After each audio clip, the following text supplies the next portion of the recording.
नमो सिद्धाणं नमो आयर्याणं नमो वज्रायाणं नमो लोये सवसाहूणम् मोक्षमार्गस्य नेतारं वेत्तारं कर्मभूभृतां ज्ञातारं विश्वतत्त्वानां वन्दे तद्गुणलब्धये। पंच परमेशी भगवान की जय। आचार्य गुरुवर विद्यासागर महाराज की जय। आचार्य गुरुवर समय सागर जी महाराज की जय। जगत पूज्य मुनि पुंगव सुधा सागर जी महाराज की जय। हमारी चर्चा सूत्र नंबर 44 तक हो चुकी थी। आइए सूत्र नंबर 45 की ओर हम चलते हैं। और हमारी चर्चा जो है वो संवर की हो चुकी। संवर हमने समझ लिया था। जब हमने पहले सूत्र पढ़ा था तो गुप्ती समिति धर्म अनुप्रेक्षा परिचय चारित्र। तो हमने 5 समिति को, 3 गुप्तियों को, 10 प्रकार के धर्म को, 12 प्रकार की अनुप्रेक्षा को, 22 परिचय और हमने चारित्र को, जो चारित्र कहा गया है, 5 प्रकार के चारित्र को समझ लिया। ये संवर के कारण है। ठीक है। और संवर के बाद निर्जरा होती है, ये जान लिया। फिर तप के 12 भेद कहे, 6 अंतरंग 6 बहिरंग वो जान लिए। फिर अंतरंग तप में भाई जो प्रायश्चित के भेद हैं, विनय के 4 भेद हैं, उनके हमने बारे में जान लिया। स्वाध्याय के 5 भेद है, उसके बारे में जाना। विसर्ग के 2 भेद है, उसके बारे में। फिर ध्यान के 4 भेद हैं, है ना। और आर्त ध्यान, रौद्र ध्यान, धर्म ध्यान, शुक्ल ध्यान, इनके भी 4 भेद हैं। तो इतना सब कुछ हमने विषय पढ़ लिया है। आइए अब चलते हैं सूत्र नंबर 45 में। कहते हैं पात्रों की निर्जरा का क्रम। कि भाई जो निर्जरा होती है तो वो किस क्रम से होगी, है किसकी ज्यादा होगी, किसकी कम होगी। तो सूत्र नंबर 45 का उच्चारण करते हैं। आइए। सम्यक दृष्टि श्रावक विरतानंत वियोजक दर्शन मोह छप कोपशम छप कोपशम कोपशांत छप कोपशम कोपशांत मोह छपक क्षीण मोह जिना क्षीण मोह जिना क्रमशो संख्येय गुण निर्जरा क्रमशो संख्येय गुण निर्जरा सम्यक दृष्टि श्रावक विरतानंद वियोजक दर्शन मोह शकोपशम शांत मोह शपक क्षीण मोह जिनाह क्रमशो संख्येय गुण निर्जरा। बोलिए। सम्यक दृष्टि श्रावक विरतानंत वियोजक दर्शन मोह शपकोपशम शांत मोह शपक क्षीण मोह जिनाह क्रमशो संख्येय गुण निर्जरा।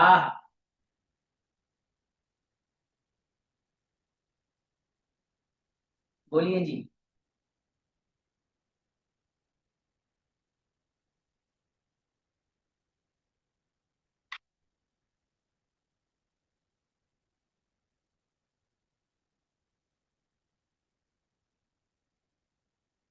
3-4 बार सूत्र को बोलना है।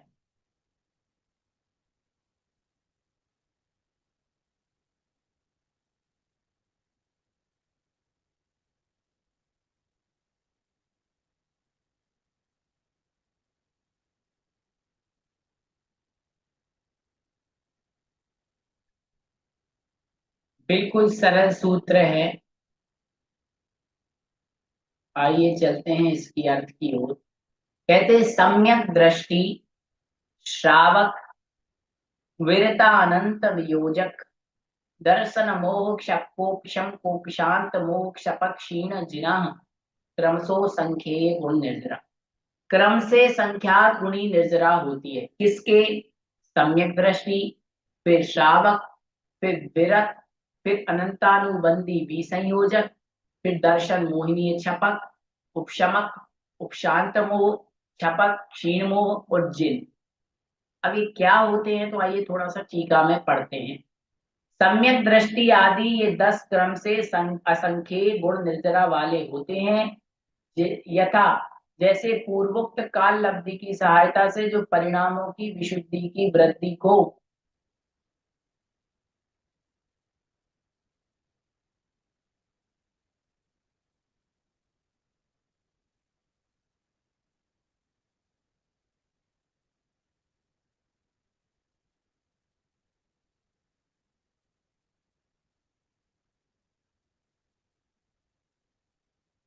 विशुद्धि की वृद्धि को प्राप्त हो रहा है, ऐसा भव्य पंचेंद्रिय भव्य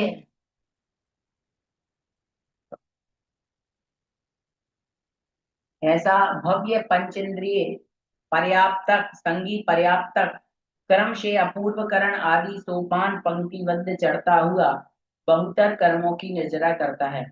सर्वप्रथम वह सम्यक्त की प्राप्ति होने के निमित्त सम्यक दृष्टि होता हुआ असंख्यात कर्म की निर्जरा करता है। मतलब यह जीव जब सम्यक दर्शन को प्राप्त करता है तो सम्यक दर्शन को प्राप्त करके असंख्यात गुणी कर्मों की निर्जरा करता है। फिर जब चारित्र मोहिनी कर्म के एक भेद अप्रत्याख्यानावरण कर्म के क्षयक्षम के निमित्त परिणामों की प्राप्ति कर विशुद्धता के प्रकर्ष को प्राप्त होकर जब श्रावक होता है, मतलब जब यह श्रावक बन जाता है तो असंख्यात गुणी निर्जरा करता है। फिर वही प्रत्याख्यानावरण कर्म के क्षयक्षम के निमित्त परिणामों की विशुद्धि वश विरत संज्ञा को प्राप्त होता है, तब ये असंख्यात गुणी और ज्यादा निर्जरा करता है। और वही पुनः जब जीव अनंतानुबंधी क्रोध मान माया लोक की विसंयोजना करता है, तब यह परिणामों की विशुद्धि बस और असंख्यात गुणी नजरा वाला होता है। पुनः वही दर्शन मोहिनी त्रिक, मतलब दर्शन मोहिनी की तीन मिथ्या सम्यक प्रकृति के तृण समूह को भस्म करता हुआ परिणामों की विशुद्धि के अतिशय बस जब दर्शन मोहिनी की छपड़ा संज्ञा को मतलब क्षय कर देता है, तब और असंख्यात गुणी निर्जरा करता है।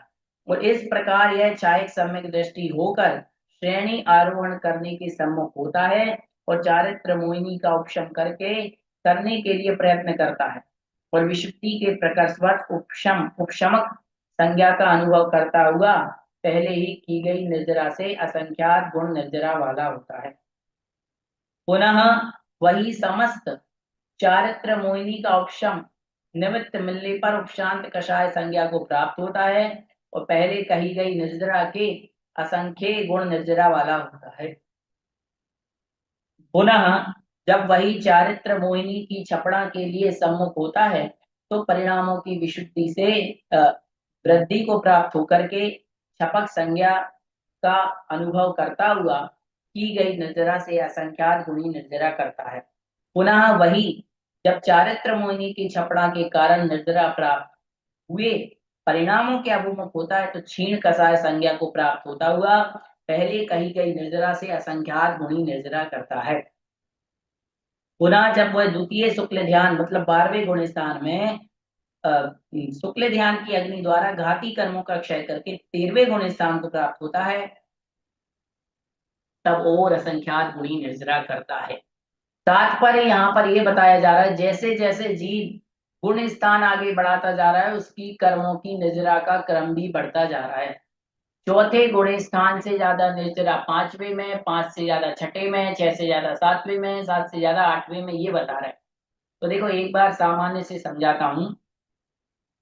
चौथे गुण स्थान में कोई अविरत सम्यक दृष्टि जीव है तो उसकी असंख्यात गुणी निर्जरा है मान लो। फिर उससे ज्यादा निर्जरा जो पांचवे गुण स्थान वाला श्रावक है उसमें ज्यादा होगी कि नहीं बताओ?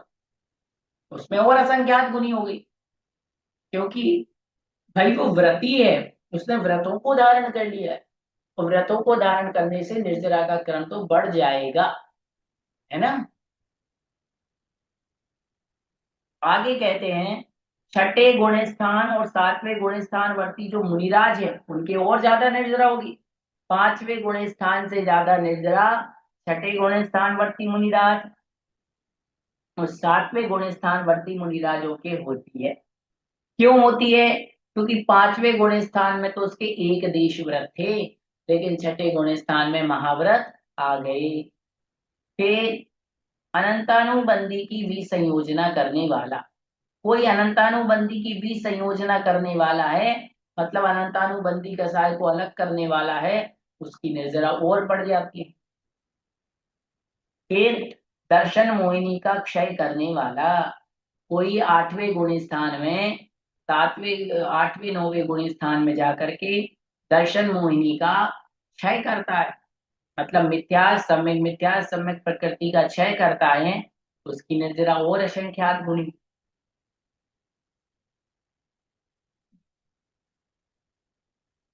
इससे भी ज्यादा निर्जरा चारित्र मोहिनी का उपशम। अब चारित्र मोहिनी का उपशम, अभी तो दर्शन मोहिनी की थी, अब चारित्र मोहिनी का कोई उपशम कर रहा है, उससे भी ज्यादा निर्जरा होती है। फिर कहते हैं 11वें गुण स्थान वर्ती के और ज्यादा निर्जरा। फिर तो छपक श्रेणी चढ़ने वाला है, सीधे 12वें में पहुंचता है, 11वें में नहीं पहुंचता वो।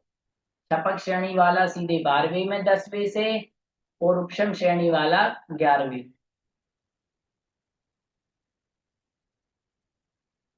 तो 12वें गुण स्थान में और निर्जरा, और 13वें 14वें गुण स्थानों में और निर्जरा ज्यादा होती है।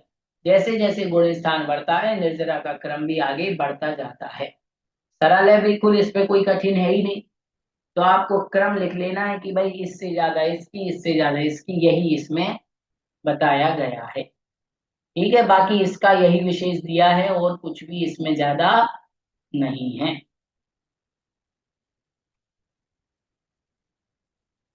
यहाँ मुख्य रूप से गुण श्रेणी, यह मुख्य रूप से गुण श्रेणी निर्जरा के 10 स्थानों का निर्देश किया है। 10 स्थान का बताया है। असंख्यात गुणित क्रम श्रेणी रूप कर्मों की निर्जरा होना गुण श्रेणी है। देखो गुण श्रेणी की परिभाषा आ गई, असंख्यात गुणित क्रम से श्रेणी रूप जो कर्मों की निर्जरा है वो कहलाती है असंख्यात गुण श्रेणी निर्जरा, मतलब गुण श्रेणी निर्जरा। यह गुण श्रेणी निर्जरा सर्वदा नहीं होती, किंतु उपशामना और छपड़ा की कारणभूत परिणामों से गुण श्रेणी की रचना होती है। गुण श्रेणी रचना दो प्रकार की, एक तो गलितावशेष गुण श्रेणी रचना, दूसरी अवस्थित गुण श्रेणी रचना। यह कहाँ और किस प्रकार की होती है इसे लब्धि सार छपड़ा सार से जान लेना चाहिए। यहाँ तक इतना विशेष वक्तव्य है कि 10 स्थान बताए उनमें उत्तरोत्तर गुण श्रेणी निर्जरा के लिए असंख्यात द्रव्य प्राप्त होता है, किंतु आगे आगे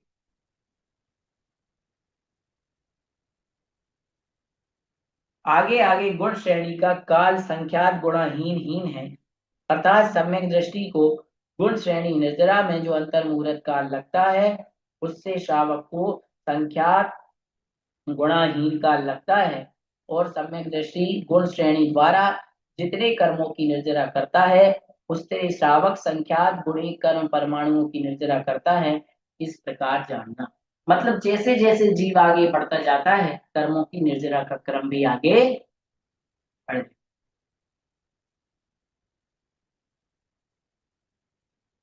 कहते हैं सम्यक दर्शन का सानिध्य होने पर असंख्यात गुण निर्जरा के कारण परस्पर में समान नहीं होते। तो श्रावक में ये विरत आदि केवल गुण भेद हैं, निर्ग्रंथ के कोई भेद नहीं होते। ऐसा इसलिए कहते हैं कि बात ऐसी नहीं है, क्योंकि यथा गुण भेद के कारण परस्पर में भेद होने से नेगम नए आदि की अपेक्षा से निर्ग्रंथ के भी भेद है, तो निर्ग्रंथ के भेद बता रहे हैं।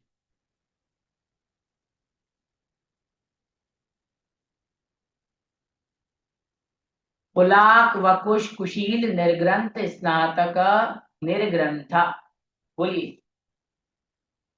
कुलाक वकुश कुशील निर्ग्रंथ स्नातिका निर्ग्रंथा। कुलाक वकुश कुशील निर्ग्रंथ स्नातिका निर्ग्रंथा।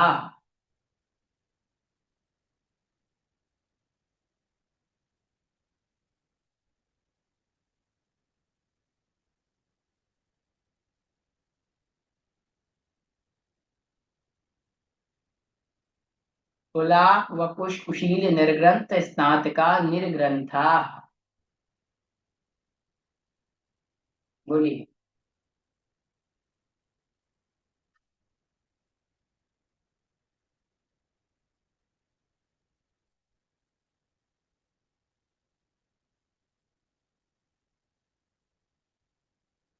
कह रहे हैं पांच भेद किए हैं, कुशील, कुलाक वकुश कुशील निर्ग्रंथ और स्नातक।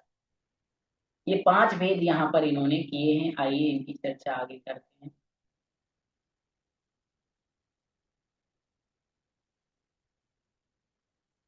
जिनका मन उत्तर गुणों की भावना से रहित है, जो कहीं पर और कदाचित व्रतों की परिपूर्णता को नहीं प्राप्त होते, वे अविशुद्ध पुलाक, मुरझाए हुए धान्य के समान पुलाक कहे जाते हैं।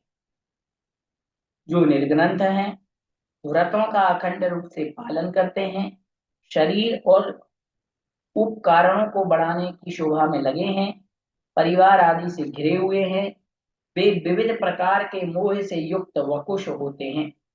यहाँ पर वकुश शब्द शबल, चित्र, विचित्र शब्द का पर्यायवाची है। कुशील दो प्रकार के होते हैं, प्रतिसेवना कुशील और कषाय कुशील।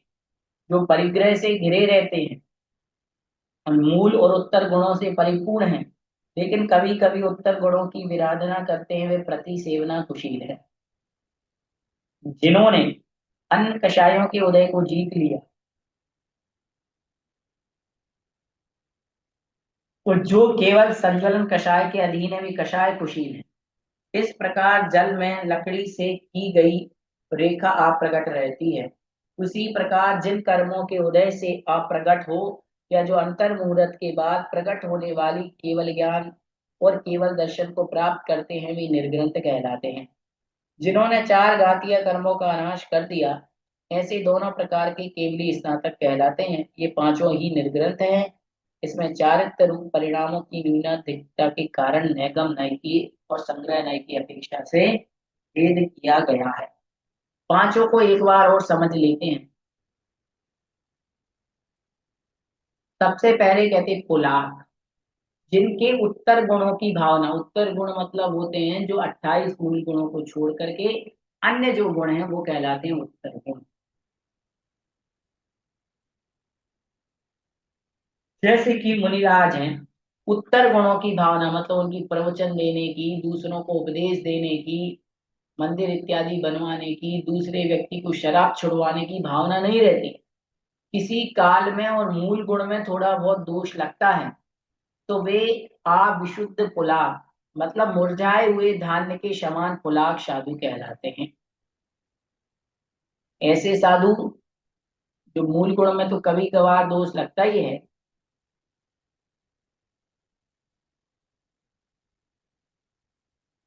लेकिन जो अपने आप में लीन रहते हैं, दुनिया से ज्यादा जिनको मतलब नहीं रहता, वो पुलाव साधु।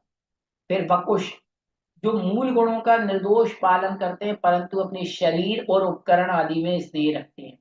शरीर में उनका थोड़ा सा राग रहता है, परिवारजन से घिरे रहते हैं, विविध मोह से युक्त होते हुए वकुश साधु। और मूल गुणों का तो पालन कर रहे हैं, लेकिन बहिरंग में होता है, ये कहलाते हैं वकुश साधु। कुशील, कुशील दो प्रकार के होते हैं, प्रतिसेवना कुशील और कषाय कुशील। प्रतिसेवना कुशील में जिनके मूल गुण और उत्तर गुण दोनों पूर्ण हैं, पर उत्तर गुण में कभी कभी दोष लग जाता है, वो प्रतिसेवना कुशील है। कषाय कुशील, जिन्होंने अन्य कषायों के उदय को तो वश में कर लिया, किंतु संतुलन कषाय के उदय को वश में नहीं किया, वो कषाय कुशील।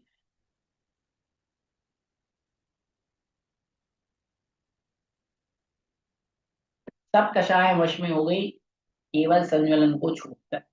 निर्ग्रंथ, जिनके मोहनीय कर्म का तो उदय नहीं होता, और शेष घातीय कर्म जल की रेखा के समान रह गए, ऐसे 12वें गुण स्थानवर्ती मुनिराज निर्ग्रंथ कहलाते हैं।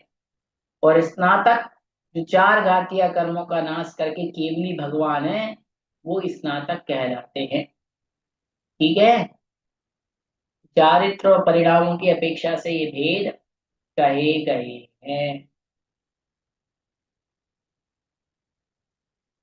अंतिम सूत्र है अब।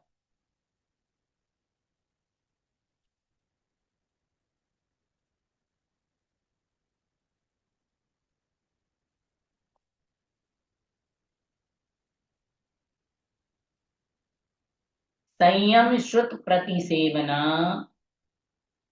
संयम श्रुत प्रतिसेवना, तीर्थ लिंग लेश्योपपाद स्थान विकल्पतः साध्या।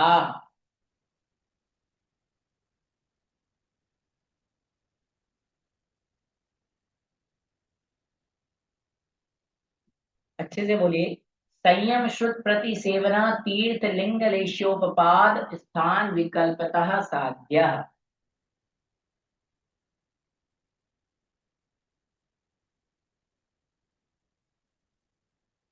संयम श्रुत प्रति सेवना तीर्थ लिंग लेश्योपपाद स्थान विकल्पतः साध्या।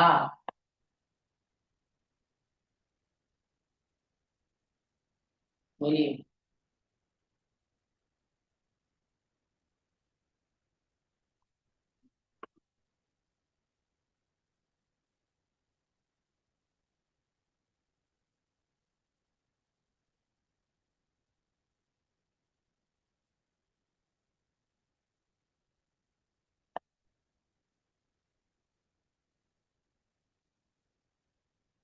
क्लास चल रही है।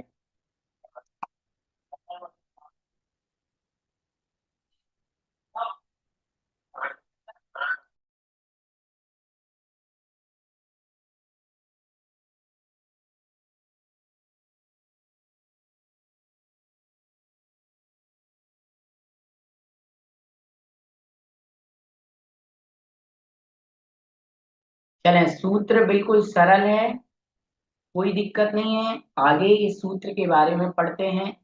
कहते हैं कि जो पुलाक आदि मुनिराज हैं उनमें विशेषता कैसे आती है, तो वो बताया। संयम श्रुत प्रतिसेवना तीर्थ लिंग लेश्या उपाद स्थान, ये 8 प्रकार के अनुयोग कहे इनकी अपेक्षा से आती है। तो आइए इनको हम पढ़ते हैं। ये आ गया आपकी स्क्रीन पर। चलें, इसका अर्थ हम लोग समझते हैं।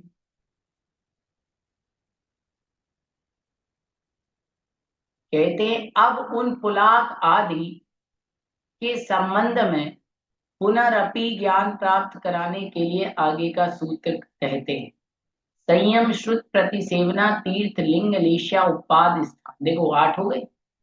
इनके भेद से निर्ग्रंथों का व्याख्यान करना चाहिए। ये पुलाक आदि संयम आदि 8 अनुयोगों द्वारा साध्य हैं, मतलब जानने योग्य हैं, समझने योग्य, अर्थात व्याख्यान करने योग्य है। यथा पुलाक वपुष प्रतिसेवना कुशी सामायिक और छेदोपस्थापना 2 संयमों में रहते हैं। हमने पढ़ा था सामायिक और छेदोपस्थापना, परिहार विशुद्धि, स्वाध्याय, सामायिक और आपका एक होता है यथाख्यात। 5 प्रकार के चारित्र की जब चर्चा की थी हमने, तो उसमें हमने पढ़ा था सामायिक, छेदोपस्थापना, परिहार विशुद्धि, सूक्ष्म सांप्राय और अंतिम था यथाख्यात। उनमें से सामायिक और छेदोपस्थापना इन 2 संयमों में पुलाक वपुष और प्रतिसेवना कुशी संयम में रहते। और कसाय कुशी हैं, वो 2 संयमों के साथ, ये 2 तो होते ही हैं, परिहार विशुद्धि और सूक्ष्म सांप्राय में रहते हैं। और निर्ग्रंथ और स्थाप यथाख्यात, मतलब 12वें और 13वें गुण स्थान में यथाख्यात संयम में रहते हैं।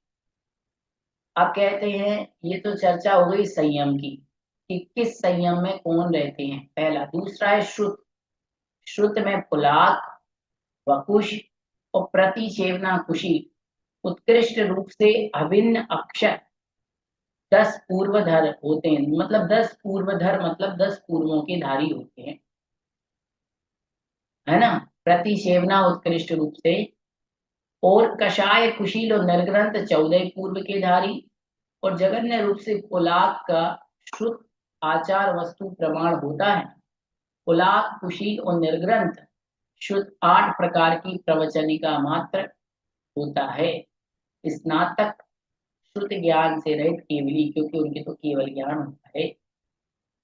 प्रतिसेवना दूसरों के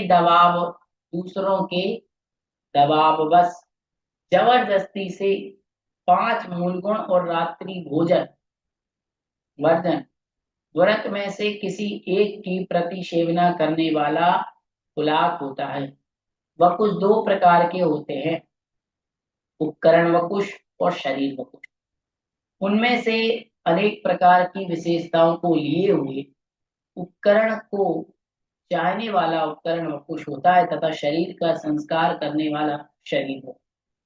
प्रतिसेवना कुशील मूल गुणों की विराधना न करता हुआ उत्तर गुणों की किसी प्रकार से विराधना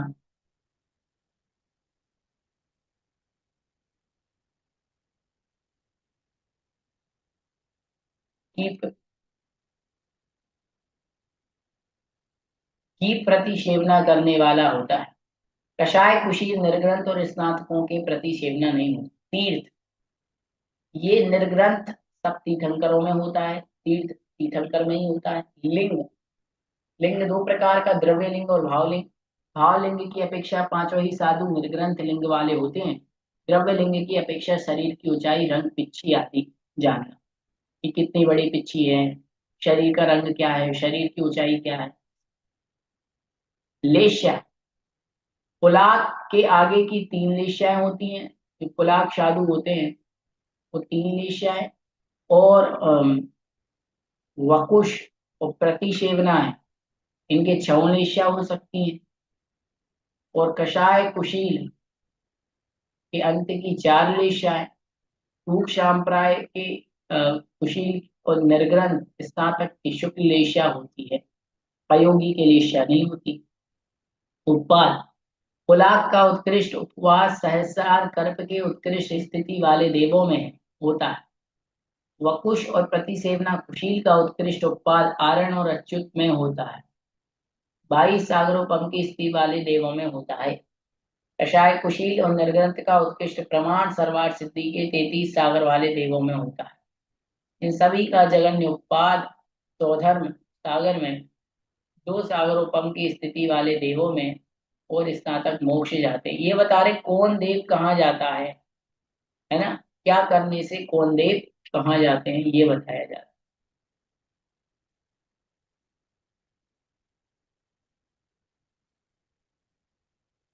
है। स्थान, कषाय निमित्तिक असंख्यात संयम स्थान होते हैं। पुलाक और कषाय कुशील में सबसे जघन्य लब्धि स्थान होते हैं।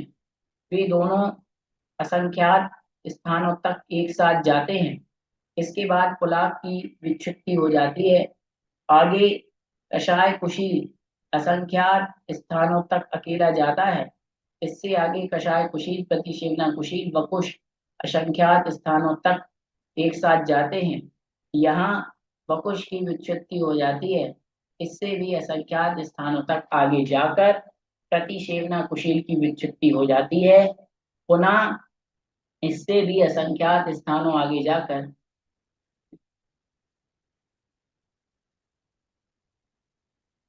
कुशील की विच्छित्ति हो जाती है। इससे आगे आकषाय स्थान है, जिन्हें निर्ग्रंथ प्राप्त होता है। उनको असंख्यात स्थान आगे जाकर विच्छित्ति हो जाती है। इसके आगे एक स्थान आगे जाकर स्नातक निर्वाण को प्राप्त हो जाते हैं। इनकी संयम लब्धि अनंत हुई। इस प्रकार से जो हमारा अध्याय नंबर 9 है वो पूर्ण हुआ। अध्याय नंबर 9 में अभी इसमें जो चर्चा चली है भाई, कौन से मुनिराज कैसे कैसे जाते हैं, वो है। एक बार और संक्षेप में मैं आपको बता दे रहा हूँ। हमने पढ़ा पुलाक आदि वकुश आदि जो मुनिराज हैं उनमें संयम शुद्ध प्रतिक्षेपणा की अपेक्षा से डिफरेंस बताया गया है। जैसे एक एग्जांपल देता हूँ, मान लीजिए 50 सम्यक दृष्टि है, तो सम्यक दृष्टियों में कोई ना कोई तो परिणामों में अंतर होगा कि नहीं। जैसे कि आप हम सब लोग अपन सब लोग एक जैसे हैं, है कि नहीं। अभी 66 लोग पढ़ रहे हैं, सब जैन हैं। मान लीजिए कोई आलू नहीं खाता, प्याज नहीं खाता, लेकिन सब में कुछ ना कुछ अंतर होगा। किसी के भाव होंगे कि मुझे मुनि बनना है, किसी के भाव होंगे कि मुझे गृहस्थ में ही अच्छा लग रहा है, किसी के भाव होंगे मुझे 2 प्रतिमा लेनी है। कोई सोचता होगा वो आलू प्याज तो नहीं खाता लेकिन गाजर खा लेता है, कोई गाजर मूली भी नहीं खाता। कोई 24 घंटे के बाद का अचार खा लेता है, कोई नहीं खाता। किसी के रात्रि भोजन का त्याग है, किसी के नहीं है। तो सब में कुछ ना कुछ अंतर मिलेगा कि नहीं, है कि नहीं। तो ऐसे ही इनमें अंतर होता है, संयम की अपेक्षा अंतर है। किसी के भाई सामायिक और छेदोपस्थापना है, किसी की और आगे का भी है ना। कोई ज्यादा ज्ञान नॉलेज वाला है, कोई 10 पूर्व के धारी है, कोई 14 पूर्व के धारी है। नॉलेज की अपेक्षा अंतर है, प्रतिसेवना की अपेक्षा अंतर होता है ना। कोई मुनिराज भाई उपकरणों को चाहने वाले, कोई शरीर के संस्कार वाले होते हैं। सब बताया है किसकी अपेक्षा से क्या है। तो आपके लगभग 9वां अध्याय कंप्लीट हो गया है। किसी को कुछ पूछना है? चलिए अखिलेश जी क्या पूछ रहे हैं, माइक चालू करें। आवाज नहीं आ रही आपकी। भैया जय जिनेन्द्र, जय श्री राम, बोलिए। एक सूत्र नंबर 46 में बता रहे हैं, अन्य कसायों को उदय को जीत लिया और संजरण शायद कसाय का भीम कसाय, दोनों में क्या मुख्य अंतर है? आवाज क्लियर एक तो नहीं वो आ रही जीत लिया आपकी। कह रहे हैं, वो एकदम अधीन कह रहे हैं। प्रश्न आवाज ही नहीं आ रही क्लियर, क्या कह रहे हैं आप? सूत्र संख्या 46 में बताया है कि अन्य कसायों को उदय को जीत लिया, और दूसरी तरफ कह रहे हैं संजरण कसाय के अधीन कसाय।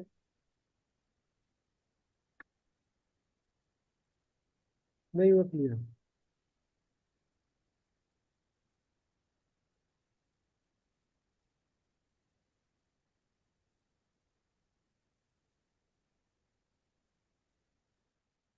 पेज नंबर क्या है?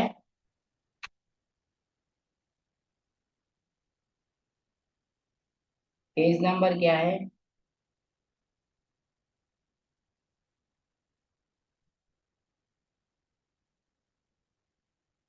माइक चालू करो आप। 363 सूत्र 46। 63 है पेज नंबर। हाँ, अन्य और कसायों को उदय को जीत लिया।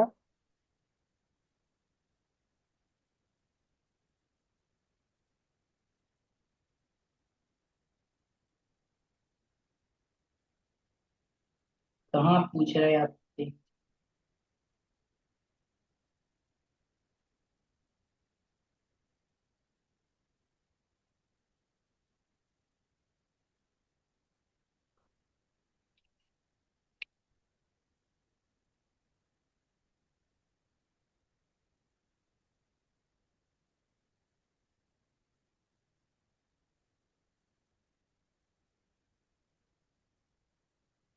यहाँ पूछ रहे हो आप?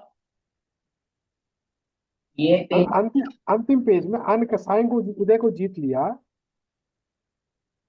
363 का अंतिम लाइन है 2। ये वाली? जी।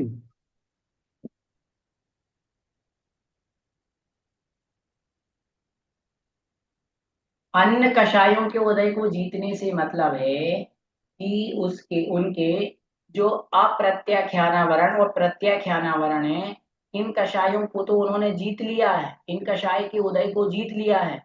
लेकिन जो हाँ, संजुलन कषाय है उसके अधीन है। संजुलन कषाय अभी उनकी नष्ट नहीं हुई है, उसको नहीं जीता है, इसलिए वे कषाय कुशील कहलाते हैं।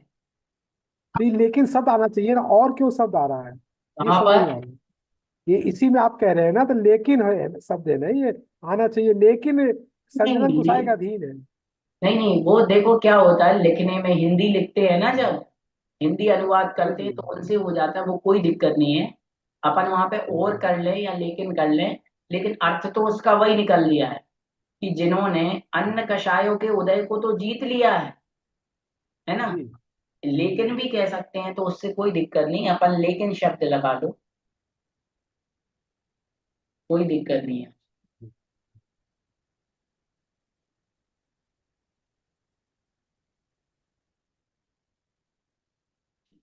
चलें, सुधा जी माइक चालू करें।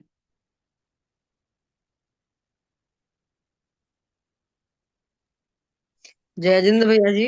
जय।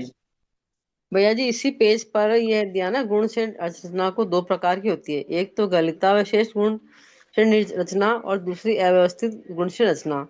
तो इन दोनों का क्या अर्थ निकलेगा, थोड़ा समझा दीजिए। इस पेज पर अच्छा है। इसी पेज पे 363 पेज पे है, गुण श्रेणी रचना दो प्रकार की होती है।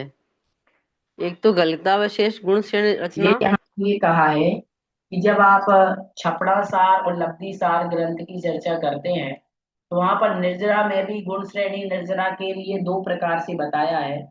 गुण श्रेणी निर्जरा एक तो ऐसी होती है जो अवस्थित होती है, कि भाई लगातार हो ही जा रही, हो ही जा रही, हो ही जा रही, हो ही जा रही। और एक निर्जरा हुई, फिर रुक गई, फिर हुई, फिर रुक गई, तो उसका विशेष विवेचन है जो छपड़ा सार और लब्धि सार में है, इसलिए उसको यहाँ पर एक लाइन कहकर ही छोड़ दिया। और नीचे उसमें लिखा भी है कि ये कहाँ किस प्रकार की होती है, इसे लब्धि सार और छपड़ा सार से जान लेना चाहिए। तो इसमें इतना ही है अभी। चले, अनविता जी जय जिनेन्द्र भैया जी। बोलिए। भैया जी, जो आवृत्ति है और सम्यक दृष्टि भी नहीं है, तो उनके कर्मों की निर्जरा कैसे होगी? क्यों? आप आवृत्ति और सम्यक दृष्टि नहीं है तो थोड़ी होगी। मिथ्या दृष्टि जीव है तो उनकी गुण श्रेणी निर्जरा नहीं होगी। यहाँ तो शुरुआत सम्यक दृष्टि से, पहला ही शब्द है सम्यक दृष्टि। सम्यक दृष्टि है तो गुण श्रेणी निर्जरा है, और सम्यक दृष्टि नहीं है, मिथ्या दृष्टि जीव है, तो उसके कर्मों की निर्जरा तो हो रही। मिथ्या दृष्टि के कर्मों की निर्जरा भी होती है। कैसे होती है? मिथ्या दृष्टि जीव ने कोई कर्म बांधा, कर्म उदय में आया, कर्म ने फल दिया और झड़ गया, तो यही तो निर्जरा है। समझ गए? जी। उसके भी कर्म क्षय हो रहे हैं, लेकिन बात यह है कि वो फल दे करके हो रहे हैं। और यहाँ पर जो चर्चा चल रही है उसमें बहुत सारी निर्जरा हो रही। जी भैया जी, तो मतलब जो आवृत्ति है उनकी भी होती है फल देकर। सम्यक दृष्टि है और आवृत्ति है तो निर्जरा तो होगी।